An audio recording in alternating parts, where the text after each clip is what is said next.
अस्सलाम वालेकुम, मैं हुमैरा परवेज़ आम आवाम से। उम्मीद है कि आप सब खैरियत से होंगे। आज हम बात करेंगे गैंग वार और उसका खौफनाक अंजाम।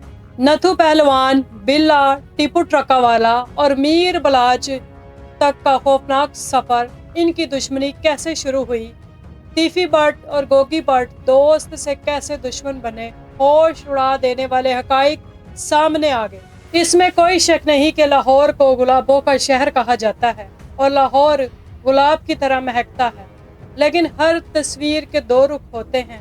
लाहौर के रोशन और पुरौनक चेहरे के पीछे एक खौफनाक खूनरेजी की दास्तान छुपी हुई है। इस शहर की तारीख की सबसे बड़ी मिसाल ट्रकों वाले ख़ानदान की 50 साल से जारी दुश्मनी है। ये दुश्मनी इतनी गहरी है कि ये अब चौथी नस्ल तक पहुंच चुकी है। लाहौर की फिजाओं में छुपी इस खूनरेज़ी की कहानी का आगाज़ नथु पहलवान से शुरू होता है, जो कि उस वक्त पहलवानी के दौर का सुल्तान कहलाता था। मगर इनकी इस दुश्मनी ने बहुत जल्द ही एक खूनरेज़ी की दुश्मनी को जन्म दे दिया। मगर इस दुश्मनी ने एक खूनरेज़ी की दुश्मनी को जन्म दिया जिसका इख्तिताम अभी तक नहीं हुआ, और नथु पहलवान के बेटे बिल्ला ने इस दुश्मनी को एक नई सतह पर पहुंचाया और उसने लाहौर में अंडरवर्ल्ड का राज कायम किया। इस दुश्मनी का आगाज़ असल में तब हुआ जब नथु पहलवान के बेटे बिल्ले ने अंडरवर्ल्ड के डॉन का ताज अपने सर पर रखा और बहुत उसने दहशत फैलाई। नथु पहलवान का पहलवानी का कारोबार था, लेकिन इसके बेटे बिल्ला ने पहलवानी के कारोबार को ट्रकों के कारोबार में बदल दिया। दर्जनों ट्रकों को 100 और 100 को हज़ारों की तादाद में तब्दील कर दिया, और आज भी लाहौर की शाह आलम मार्केट, जिसे शालमी मार्केट भी कहा जाता है, वहाँ पर इनका बहुत असरो रसूख है और इनका डेरा भी वहीं पर मौजूद है, जो नस्ल दर नस्ल इनके पास आज भी मौजूद है और चलता आ रहा है। बिल्ला लाहौर के अंडरवर्ल्ड का बादशाह माना जाता था, और जब इनका दौर अरूज पर था उस वक्त जो गैंग थे और इश्तिहारी मुजरिम थे वो इनकी मुट्ठी में थे, जिनमें से शफीक उर्फ बाबा, हनीफ उर्फ हनीफा, हमायो गुज्जर और भोला सुनियारा जैसे नामवर खतरनाक बदमाश भी इनकी मुट्ठी में थे। इनके एक इशारे पर ये इलाके में ऐसा खौफो हरास पैदा करते कि बिल्ले की धात बैठ जाती, और ये जो शफीक है, शफीक उर्फ बाबा और हनीफ उर्फ हनीफा, ये इनके मुलाजिम थे, लेकिन लाहौर इनकी मुट्ठी में था। कहानी ने फिर ऐसा एक ड्रामाई मोड़ लिया कि इन्हीं दोनों ने बिल्ला ट्रकावाला को इन्हीं के डेरे पर कत्ल किया, और फिर यहीं से कभी ना ख़त्म होने वाली खूनरेज़ी की ये दुश्मनी शुरू हुई।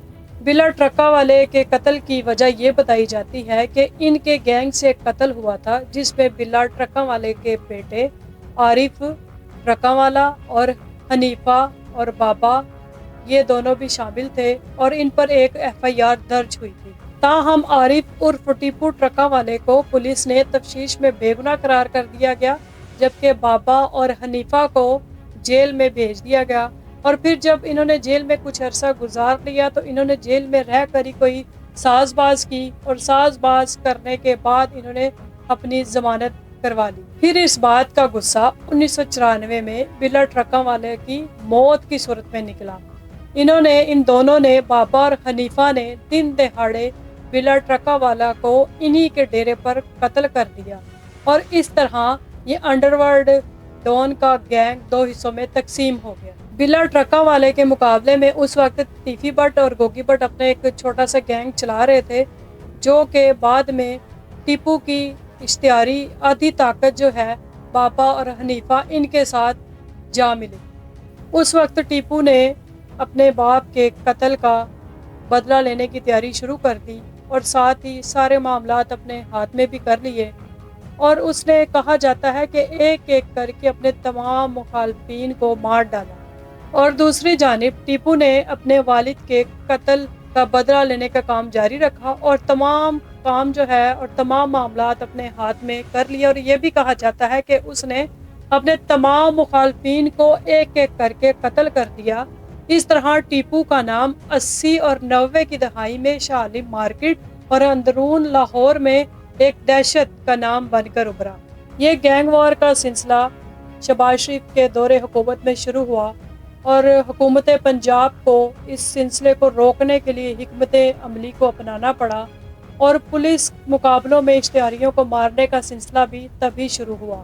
اس وقت عابد بوکسر جیسے پولیس آفیسر پولیس مقابلوں کے لیے مشہور تھے، لیکن ٹیپو پھر بھی پولیس کے قابو نہ آیا۔ پھر 2003 میں کچہری کے باہر ٹیپو ٹرکاوالا پر حملہ کیا کسی مبین نامی گینگ نے، لیکن اس میں بھی خوش قسمتی سے ٹیپو ٹرکاوالا بچ گیا، لیکن اس کے 5 گارڈز مارے گئے۔ اس مقدمے میں گوگی بٹ اور تیفی بٹ کو نامزد کیا گیا، لیکن بات یہاں پر نہیں رکی۔ ٹیپو ٹرکاوالے پر یہ بھی الزام لگایا گیا تھا کہ اس نے ظفر عرف ظفری کو اس وقت قتل کروایا جب عابد بوکسر اسے عدالت لے کر جا رہا تھا دہشت گردی کے مقدمے کی پیشی پر۔ ٹیپو ٹرکاوالے پر ظفری نت اور مزید 4 لوگوں کے قتل کا بھی الزام لگا تھا، اور اس وقت اس گینگ کو ایک گینگسٹر کی حمایت حاصل تھی جس کا نام بچھو پہلوان تھا۔ بچھو پہلوان ٹیپو ٹرکاوالے کا رائٹ ہینڈ تھا۔ ٹیپو ٹرکاوالے نے مشرف کے دور میں اپنے خاندان کے تمام افراد کو باہر کے ملک میں سیٹل کر دیا اور اپنا تمام کاروبار بھی اس نے دبئی میں شفٹ کر دیا۔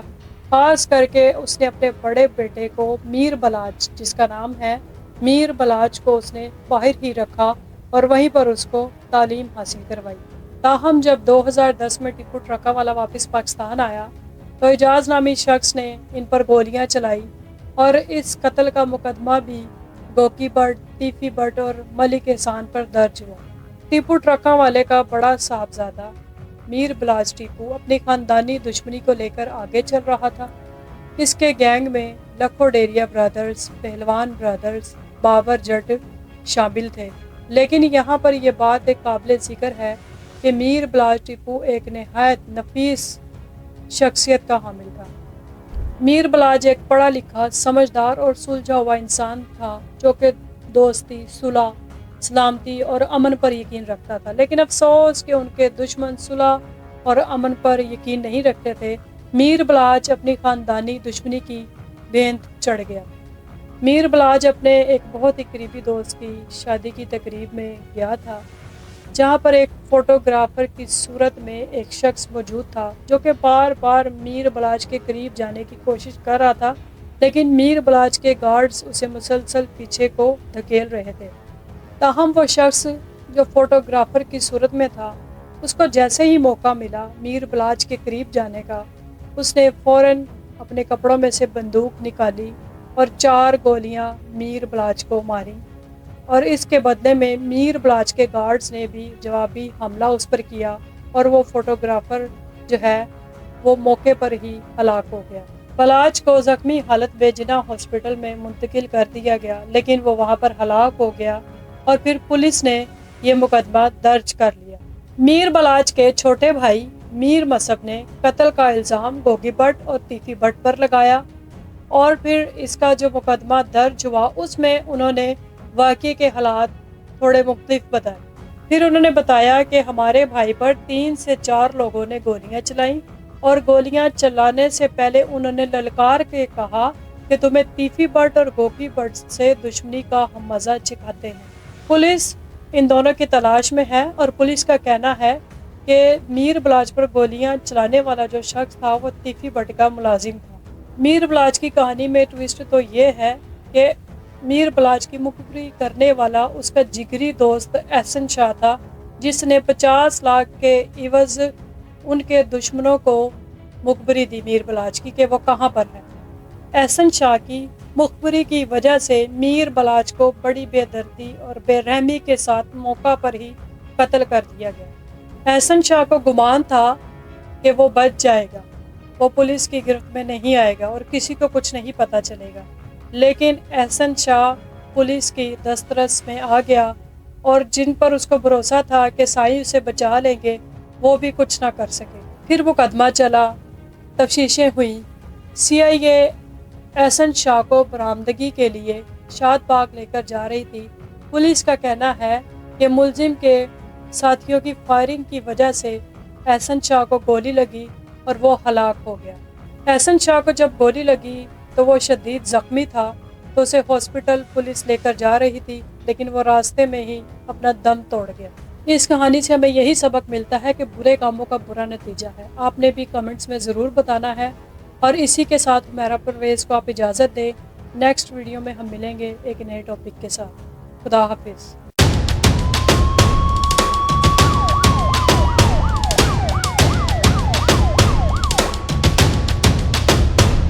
मज़ीद अपडेट्स के लिए सब्सक्राइब करें हमारा YouTube चैनल आम अवाम।